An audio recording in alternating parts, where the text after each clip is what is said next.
ұсынысты жүрмеңіз ма? Мен мемлекеттік мекемеге келіп тұрмын ба? Келіп тұрмын, иә? Иә. Сіз мұнда отырсыз? Қызметкерсіз демек? Иә.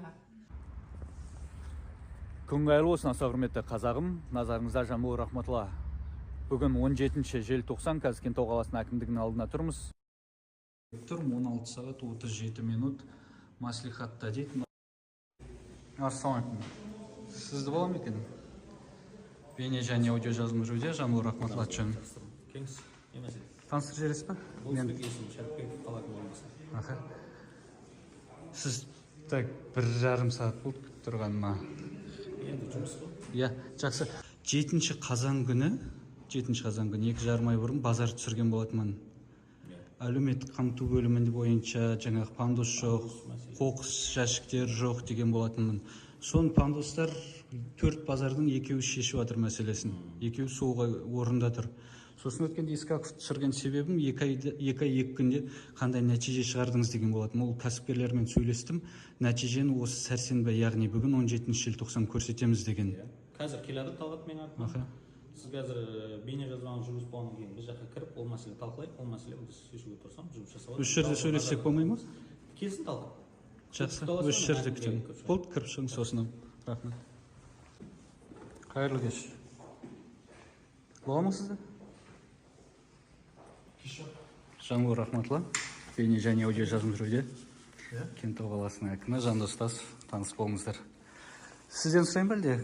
Кім жауап бере алады? Ой, кісілер қызық екен. 7 қазан күні, видео жариялаған болатынмын. Ішке видеоға жауап берсеңізші, телефонға түсірмеші анау деген әңгіме болады. Жамбыл телефонмен кіресің ба, кіріп кабинетте отырып, кеттік. Мәселе жаңа айтып өткенде 7 қазан күні, бүгін 17-сі. Сізге бүгін жауап беру керек. 2 ай 10 күн. Иә. Талғат қазір сізге жолықтым дейді ғой. Жолыққанды ол тағы да бірдеңе айтып кетті, өтірік нәрсе. Не дейді? Қараңыз, 7 қазан күні видео шығады. Содан кейін, 1 ай 2 күннен кейін, 9 желтоқсан күні Талғатқа барам. Жаңағы хатшы өзінің әдеби кодекс сақтамай жауап береді. Сосын Талғат мырза сол жерде айтады, 9 желтоқсан, осыдан 1 апта бұрын айтады, келесі сәрсенбі күні келіңіз, мен оларға ескерту бергем дейді. Ескертуді орындамаса келесі сәрсенбі дейді, яғни бүгін 17 желтоқсан күні. Мен олардың үстінен шағымданам деді тиісті органдарға. Мерзім 2 апта уақыт қойып берген. 1 аптасы өтті, 1 апта 1 күн өтті ма? Енді осы аптаның соңында болатын болып тұр ғой енді. Ендігі апта. Бізде 9-ы болса жас. Бізде хатты жіберген тұрмыз. Видеоның шыққанына 2 ай 2 күн болды ғой, сонда хатты не үшін сонша күттіңіздер? 1 ай 3 аптадан кейін хат жолдап тұр ғой, 1 апта бұрын жіберсе. Енді жаңа келіп, сіз айтқаннан кейін ол келіп, 24 желтоқсан келіңіз дейді. Ал менде видеода, ютубта, тиктокта уже 2 миллион адам көріп қойды, 17-сі деп тұр ғой. Ол бір мен мазақ еткен болып тұрды.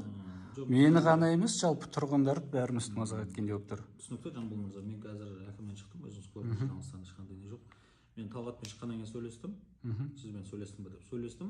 Ол вопрос бойынша өзіміз келіскенбіз. Кейін жаңағыдай бір несін алып беремін деді, хаттың жауабын алып беремін деді. Бірақ мен күнін қашан уәде бергенін білмеймін. Жоқ, қазір қызық үшін телефонды көресіңіз болады, ютубта ашық желіде тұр ғой. Иә, ашып мен оны қараймын, қазір жұмыстан кейін біраз отыру керек болып тұр. Ол мәселе бойынша қазір өзіме жазып аламын. Нақты айналысамыз. Облыста өзіңіз білесіз, мүгедектердің құқығын қорғау бойынша департамент бар. Департаментке сіз өзіңіз түсіргіңіз қаламасаңыз, мен түсірейін әкімшіліктің атынан. Именно базарлар бойынша хат. Енді сіздердің міндеттеріңіз деп білемін, мен кішкене жұмыстарыңызды атқарсаңыздар деп. Қарсы емес шығарсыз? Ол бойынша жұмыс жасаймыз, жоқ, ешқандай қарсы емеспіз. Өзіңіз айтқандай 1-2 базар орнатқан. Ал енді пандусты жаңа өздеріңіз білесіз ғой, ол жекеменшік базар. Иә, бірақ жекеменшік базар Қазақстан Республикасының заңнамаларына сәйкес жұмыс істеу керек, талаптарды орындау керек қой. Біз оған қарамаймыз. Мен сізге жаңағы былай айтайын, былай айтқанда жаңағыдай департаментке өзімнің атынан ертең қалдырмай хат жіберемін. Департамент ары қарай келіп, штрафын салып, шарасын заңға сәйкес болмаса көреді. Қараңыз, Талғат Искаковқа бардым, ол жаңағыдай бәрін қатырам деді. Ол сөзім тұрмады. Енді сіз жаңағыдай жасайын деп отырсыз, бірақ сіз де жасамасаңыз мен келесі жолы 26-та әкімнің өзіне барып тұра алмаймын ба? Жоқ. Не кепіл? Жаке, мен айтқаннан кейін істеймін. Істемесем ол кезде басқаша тағы да әңгіме айтасыз. Бір күн уақыттың ішінде мен департаментке жазам. Өздеріңіз білесіз, мүгедектердің Қоқыс жәшіктер бойынша ше? Қоқыс жәшіктер базардың Есіктеріңіздің алдына келдім дәл мына жерде. Есіктің алдында қанша қоқыс жәшігі бар? именно мына жерде Иә. біреу ғана тұр. Бесеу. 5 қоқыс жәшік тұр. 20 шаршы метрдің ішінде 5 қоқыс жәшік тұр. Ана жерде мыңдаған шаршы метрдің арасында қоқыс жәшік жоқ. Не сұмдық ол? Ана жерде ішет жейді балалар. Соның бәрін қоқыс тастап. Нақты қай жерге керек қоқыс жәшік қазір? Қазір ма? Иә, сізге нақты қай жерді сұрап айтып. Мен базарда 4 адамды білемін. 4 базардың иесі бар, 4 адамға тиесілі ғой. Қазір тағы да Ораздың балалары қосылып, жалпы 5 базар болып кетті бізде. Әлде одан көп па? Мен оны нақты қанша базар Зерделеген екенін білмеймін. Иә. Мен өзім жақында ауысып келгенін білесіз. Қазір зерделеп жаңағы барлығымен жайлап танысып жатырмын.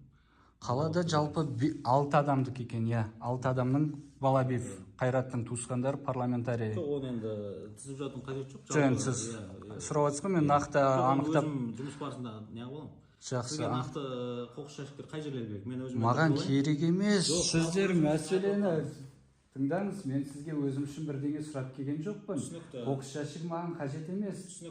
Мен ересек адаммын, мен жеген нәрсені қалтама саламын, машинама апарамын да кейін қоқысқа тастаймын өзімнің. Түсінікті. Сізге деп сіз өйтіп сөз дұрыстап формулировка таңдау керек шығар мүмкін. Сізге естемеу. Сіз халықтың атынан соны айтып келіп тұрғаннан кейін мен сізден сұрап отырмын. Сізге қай маған нақты бір жерге емес, сол қоғамдық орында заң аясында базарларда қанша метр сайын тұру керек, соны зерделеп өздеріңіз қойыңыздар. Сонда иә, солай. Мен сіздерге ереже жазып бермеймін ғой, ол ереженің бәрі бізге дейін жазылған. Базарға ғой. Базарларға дейсіз ба, базарға дейсіз ба, сіздер білмеймін қалай атайтындарыңыз. Біз бірнеше базар о жерде.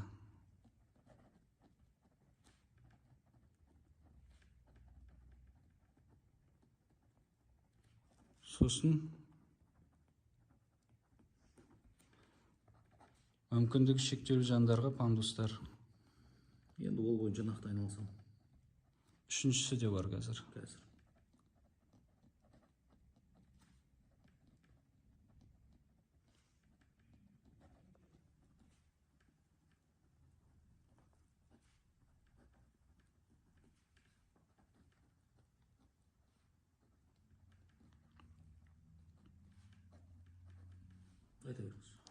Үшіншісі қауіпсіздік, өрт қауіпсіздік шаралары. Ешкімде өрт қауіпсіздігі сақталмаған базарларда. Бұларға хат жазып, білмеймін сіздер қалай қабылдап алғандарыңызды. Сақталмаған, иә. 14-ші жағдайлар бөліміне жазасыздар.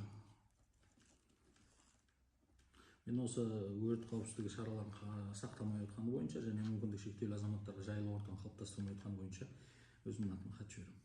Ал бірінші мәселе ше, ол мәселе бойынша мен өзім зерттеймін, бір апта уақыт беріңіз, зерттеп ары қарай. Бір апта ма? Сіз ертең ғана хат жолдаймын дедіңіз ғой, санэпидемстанс бақылауға. Хатты екеуі бойынша ертең жолдаймын. Мынау бойынша бір апта уақытты зерделеп, зерттеп, сосын келесі жылға қаржы қарап отырмыз, қарап жібереміз. Бұл базар әкімшілігі білеміз ғой, жұмыс жасаймыз. Кәсіпкер жаңағы санаулы 6 адамның бірнеше мың шаршы метр орындары бар дейді. Соларды жалға алып отыр. Жалға алушыларды қанамай, жаңағы 6 адам әрқайсынан 200 мың теңгеден 2 миллион теңгеге дейін арендалады. Әрқайсысы өзінің абаттандыру қағидаты бар. Оларға жер берілгеннен кейін сендер осының тазалығына бәріне қарайсыңдар деп сіздер бердіңіздер әлде? Қалай бердіңіздер? Берген. Солай сақтайсыздар. Сол заң аясында оларға тағы да уақыт берудің қажеті неде түсінбей жатырмын. Сіздер бір сыбайластық иісі келіп тұр да мына жерде. Арғы басшы уақыт берем дейді, 2 апта дейді, 2 ай 10 күн өтті. Енді сізде тағы да уақыт берем дейді. Мен сізбен екінші рет кездесіп отырмын. Келіспесем алдында осы жерге жеке қабылдадым өзіңізді. Ол кезде анау аялдамалар бар. Иә. Мәселен қазір Русрайнтеттік өзіңіз орналастырдыңыз. Толыққанды емес бірақ. Жайлап жасап жатыр. Иә, рахмет оған. Басталды қадам. Екінші мәселе бойынша нақты айтып жатырмын, жан болмаса. Мүмкіндігі шектеулі азаматтарға жайлы орта жасамай атканы боюнча мен эртең кат жиберем. Өрт кауіпсіздігі шараларын сактамай атканы боюнча кат жиберем. Экөөнүн жабабын алам, өзүм орундоочусу менен тикелей сөйлөшүп. Базарга кокус жашыктары мына аз деп атсыз го. Ол маселемен мен эртең Аз эмес, жок деп атырмын. түсінікті. Базардың ертең кәсіпкерлермен өзім жолығып, зерттеуге мүмкіндік беріңіз. 2-3 күнде қарап, ол жағы өздеріне нақты енді ол жерден кәсіптен пайда тауып отқаннан кейін оларға жағдай жасау керек қой негізі. Шашықпен орнату керек. Иә, тұрғындар келіп тазалық сақтау үшін, әйтпесе кез келген адам кішкентай бала болсын, үлкен болсын, арыққа лақтырып кетсе, оларға не деп ренжисің? Неғып тастап жатсың деймін кейде. Қоқыс жәшігі жоқ қой, жан бол дейді да, не істеймін, қалтама салып алып жүрем ба дейді. Оны ертең штрафсаса тағы ренжиді. Сондықтан ол мәселені өте өзекті. Мен бұл бойынша да өзім айналысам. Кәсіпкермен жұмыс жасайды. Кәсіпкерім тиісті санитар-эпидемиологиялық бақылауға жібересіз ба, жібермейсіз ба? Қосымша сәскеде жіберейік. Жіберіңіз, соны сұрап тұрмын. Мүгедектердің құқығын қорғау департаменті. Жақсы, осы үшеу бойынша хаттамамен таныстырасыз ғой сосын. Түсінікті. Хаттама емес, хаттың несін сізге жіберемін. Жіберген менің атыма хатты жіберіп WhatsApp-ға. Жақсы, рахмет, қазірге осындай. Жақсы. 7:35 келгеніме тура 3 сағат болды.